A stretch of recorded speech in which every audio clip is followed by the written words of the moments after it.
My ex-wife claimed she was pregnant just to keep me from leaving. I spent 6 months paying for doctor appointments and baby supplies.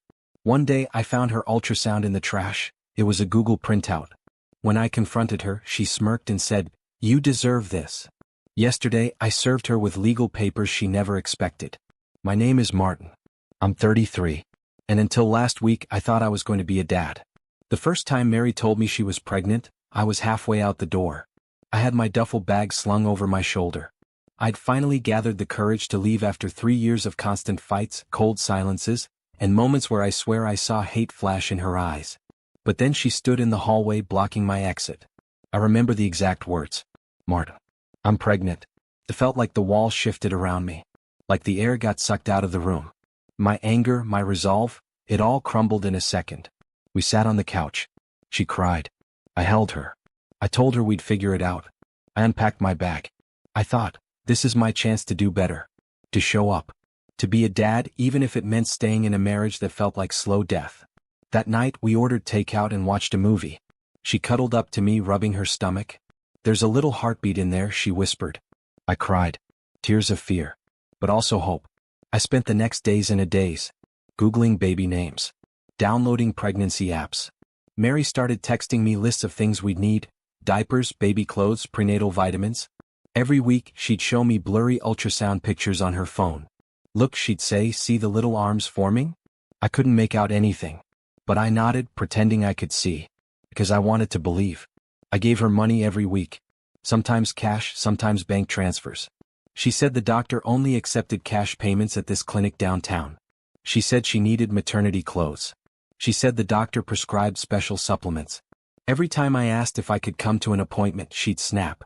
"It's stressful enough, Martin. Don't you trust me? You're going to make me lose the baby with your constant pressure." I backed off.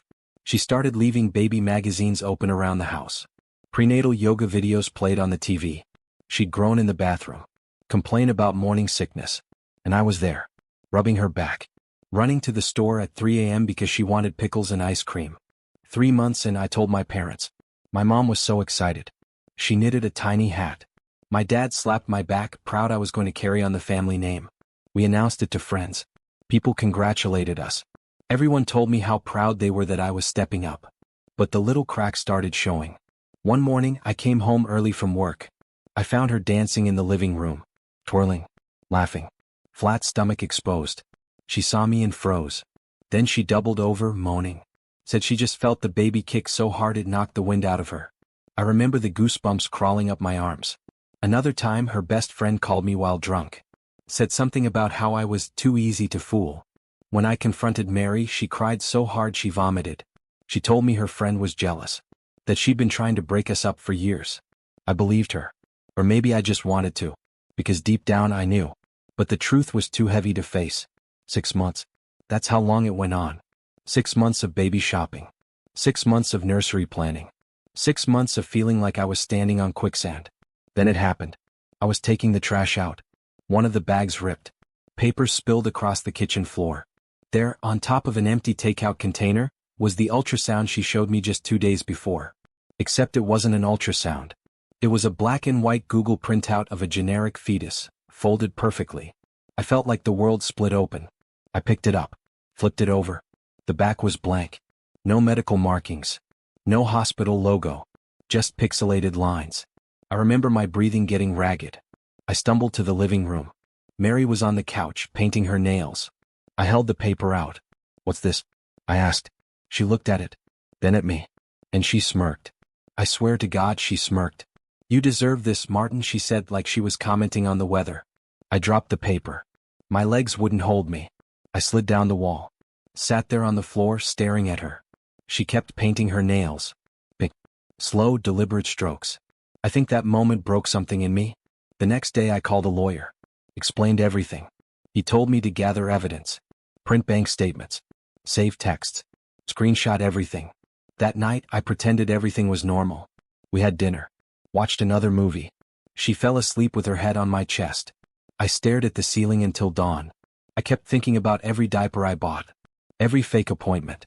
Every time I put my hand on her stomach and whispered "I love you." I felt like the biggest fool alive. The lawyer said we could hit her with fraud, emotional distress, and more. He said we had a strong case. I didn't even want revenge. I just wanted the nightmare to end. But it wouldn't end yet.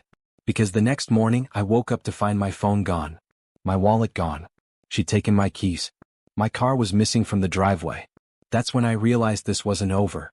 And I had no idea what she'd do next. I remember standing barefoot in the kitchen, light streaming through the window, staring at the empty spot in the driveway. My car was gone. My phone, wallet, everything that tied me to the outside world, gone. I felt like a prisoner in my own home. Panic set in. My heart hammered in my chest, sweat dripping down my neck. I ran from room to room, opening drawers, checking closets, like I'd find her hiding behind a door, giggling at the prank. But the house was empty. Silent.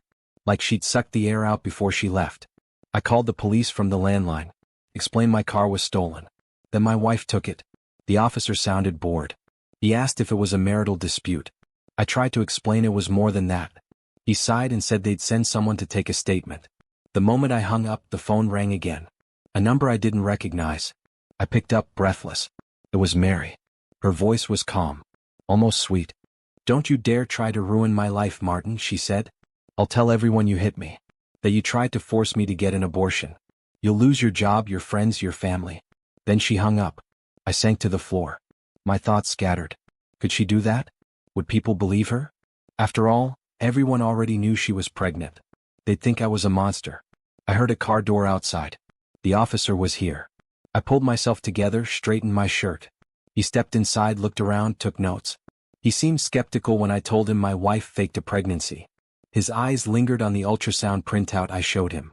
He asked if I had proof she wasn't really pregnant. I explained everything. The cash payments. The missing car. The threats. He shrugged. "It's a domestic matter, sir. Best to talk to a lawyer." He left me with a case number and a hollow feeling in my chest. I called my lawyer again. He told me to change the locks immediately. That I had to protect myself. He also told me to start documenting everything she did. Every call. Every message. Every suspicious movement. The next few days were a blur. I barely slept. Every noise outside made me jump. I imagined her watching from the shadows. Smiling. Planning. On the third day, I got a notification from my bank. Large withdrawals from ATMs I'd never visited. Hundreds, then thousands gone. She was draining our joint account. I called the bank. They froze the account, but the damage was done. My savings were almost gone. The lawyer told me to file an emergency motion in court. We scheduled a hearing. That night, I found an envelope taped to the front door. Inside was a note written in Mary's handwriting. "I'm going to make sure you regret every second you tried to leave me. You have no idea who you're dealing with." My hands shook as I read it. I felt like I was being hunted. I called my parents. Told them everything. My mom sobbed. My dad cursed. They offered to fly me home, but I knew I couldn't run. If I left, she'd spin the story and I'd have no way to fight back. I decided to stay. To fight. I started sleeping with a baseball bat next to my bed. I blocked the doors with chairs. I didn't leave the house except to meet with my lawyer or get food. Every time I walked to my car, I scanned the street for her face. A week later I got served. Divorce papers. She filed first. In the documents, she accused me of abuse, infidelity, and financial neglect. Lies stacked on lies. She was asking for alimony, half the assets, and sole ownership of the house. I felt like I was drowning. My lawyer reassured me. We had evidence. The fake ultrasound. The texts asking for cash. The bank records showing her withdrawals. But he warned me. In court, perception matters. And she'd spent months painting herself as the victim. Pregnant. Fragile. Betrayed. We went to the first hearing. I sat across from her in the courtroom. She wore a loose dress, her hand resting protectively on her stomach. She looked radiant. Vulnerable. A perfect performance. She told the judge I'd become violent when I found out about the pregnancy. That I tried to push her down the stairs. That she fled for her life. I wanted to scream. Instead, my lawyer handed the judge a folder. Inside were the receipts. The printout. Messages where she threatened me. The judge's eyes flicked between the papers and Mary. She kept crying, dabbing her eyes with a tissue. When the hearing ended, the judge ordered a temporary restraining order against both of us and set another date. As we left the courthouse, Mary brushed past me. She leaned in close enough that I felt her breath on my ear. "This isn't over, Martin," she whispered. "You'll wish you never crossed me." My lawyer grabbed my arm, pulling me back. I felt like I was going to vomit. Over the next weeks, it was like living in a war zone. She started messaging my friends telling them I abused her. She sent emails to my boss accusing me of harassment. Human Resources called me in for a meeting. They said they had to investigate. My job was on the line. I realized this was what she meant when she said I'd regret it. She was burning everything I'd ever cared about. I spent every spare moment gathering more proof, recording every call, saving every threatening message. My lawyer compiled everything into a massive dossier. We were ready to show the court who she really was. Then came the day that changed everything. I was meeting my lawyer at his office when I got a call from an unknown number. It was a nurse from a clinic 2 hours away. She said Mary listed me as an emergency contact. That Mary was there, screaming she was losing the baby. My first instinct was panic. I felt the old fear clawing back. Even after everything, a part of me still believed, still worried. I drove there like a madman, running red lights. My heart felt like it would burst. When I arrived, the nurse pulled me aside. She looked confused, asked if Mary was really pregnant. I froze. What do you mean? I asked. She told me Mary came in complaining of severe cramps. But when they tried to examine her, she started screaming about malpractice. She refused an ultrasound, refused blood work, insisted she'd miscarried and demanded painkillers. When they pressed her, she fled the clinic. The nurse looked at me with pity. Sir, I don't think there was ever a baby. I sat in my car for hours, staring at the steering wheel. The sun set, then rose again. My phone buzzed with dozens of missed calls and messages. My lawyer. My parents. Even Mary, who now claimed I caused her miscarriage by stressing her out. I drove home feeling like a ghost. That evening, I got a call from my lawyer. He'd filed an emergency petition with the new evidence from the clinic. The judge granted a temporary freeze on all assets and ordered Mary to appear in court with medical proof of the pregnancy. We served her the next morning. She looked shocked when the papers hit her hand. I watched from my porch as she read them. Her face shifted from rage to fear to icy calm. She looked up and met my eyes. Then she walked away without a word. Inside, I collapsed on the couch. Exhausted. Numb. But a small ember of hope burned in my chest. Maybe this nightmare was finally ending. But that night, I woke to the sound of glass shattering. Someone had thrown a brick through my kitchen window. Attached was a note, "You can't win." I called the police again. This time they took it seriously. An officer stayed the night outside my house. I felt safer, but I knew it was far from over. In the morning, I got a voicemail from Mary. Her voice was low, dangerous. "I told you, Martin. You can't beat me. You'll lose everything." I saved the message, sent it to my lawyer. He told me we had more than enough now, that the judge would see through her lies. But deep down I wondered, how far would she go? What was she willing to destroy to keep her story alive? And what would it cost me to stop her? The days leading up to the final hearing felt like moving through fog. I barely ate, barely slept. I spent my nights replaying every moment with Mary. Every fake smile. Every tear. Every time I held her and whispered I'd be there for her and our baby. I felt like I was living someone else's life. My lawyer called the day before court. His voice was calm, measured, but I heard the excitement under it. "We have her, Martin," he said. "The clinic statement, the ultrasound printout, the threatening messages, it's all lined up." He told me to be strong, to stay calm in court, that the judge would see the truth if I didn't let Mary's performance get to me. The next morning, I put on my best suit. My hands shook as I knotted my tie. I looked in the mirror and barely recognized the man staring back. Hollow eyes, sallow skin. But under it all, a steely resolve. This was it. The day it would finally end. I arrived at the courthouse early. My lawyer met me on the steps. He gave me a reassuring nod. We walked in together. Mary was already there. She wore a soft pink dress, her hair in loose curls. She looked like the perfect grieving mother. If I hadn't known better, I might have believed her myself. She sat with her lawyer, whispering, dabbing her eyes, occasionally shooting me looks that made my skin crawl. When we were called in, the courtroom felt ice cold. The judge looked tired but sharp. He asked each side to present their case. Mary's lawyer went first. He told a tragic story of a woman abandoned by her violent, unfaithful husband. He described how the stress of my abuse caused her miscarriage. He painted me as a monster who tried to flee responsibility. Then it was our turn. My lawyer stood and calmly began presenting the evidence. The ultrasound printout. The clinic statement. The bank statements showing Mary draining our accounts.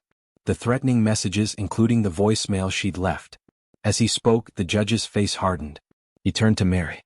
"Ma'am, Do you have any medical documentation of your pregnancy? Any records at all? Mary's face twisted. She stammered. Said she'd lost the papers. That the clinic destroyed them when she miscarried. That I'd stolen her medical files to frame her. The judge asked her again, calm but firm. Do you have anything to prove you were ever pregnant? Mary went silent. Her lawyer looked down at his papers as if he wished he could disappear. The judge looked at me. Then at her. Then back at me. Mr. Martin, based on the evidence presented, it appears your wife engaged in an elaborate deception with the intent to defraud and emotionally manipulate you. The court finds in your favor. I felt my knees buckle. Relief flooded me so hard I thought I'd collapse. The judge continued. He denied Mary's request for alimony.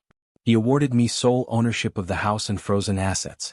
He ordered a restraining order preventing her from coming within 500 feet of me or my workplace. Mary erupted. She screamed in the courtroom. Called me a liar. A coward. A worthless excuse for a man. 2 bailiffs stepped in, escorting her from the room as she shrieked. I stood there numb. My lawyer patted my back. Congratulations, Martin, he said softly. It's over. But it didn't feel over. As I stepped out into the sunlight, I realized how empty I felt. The nightmare was ending, but the scars it left behind would stay. Over the next weeks, I focused on picking up the pieces. I changed all my passwords, closed old accounts, got new locks, filed paperwork to remove Mary's name from everything. I talked to my boss, explained the truth with copies of the court ruling. He reinstated me, cleared my record. My coworkers avoided eye contact for a while, but slowly things went back to normal. My parents visited, helped me repaint the house, filling it with warmth and laughter I hadn't felt in years. But late at night, I'd wake up drenched in sweat, convinced I heard her voice in the dark. I'd check every window, every door, making sure she wasn't out there watching. Weeks turned into months. The nightmares became less frequent. The house started to feel like mine again. One day, I received a letter from Mary's lawyer. She'd left the state. She wouldn't be contesting the divorce. It felt like the final door slamming shut. I sat on my porch that evening watching the sunset, breathing deeply, feeling the quiet. It was the first time in years I felt peace. Looking back, I realized how desperately I'd wanted to believe her. How the hope of family blinded me to the truth. I'd ignored every red flag, every instinct screaming at me that something was wrong. I learned that love isn't supposed to feel like fear. That trust isn't something you give blindly. And that sometimes, the bravest thing you can do is walk away, even if it feels like it will break you. I'm not the same man I was before Mary. I'm more cautious, slower to trust. But I'm also stronger, wiser. And I know I'll never let someone take that much from me again. If you're reading this and you feel like you're trapped in someone else's game, please know you're not alone. And it's never too late to stand up, tell the truth, and start over. Because sometimes surviving is the victory. If you found this story gripping, don't forget to hit the like button and subscribe for more real-life tales that reveal the shocking side of relationships. Share your thoughts in the comments. Have you ever experienced something similar? Let's talk about it.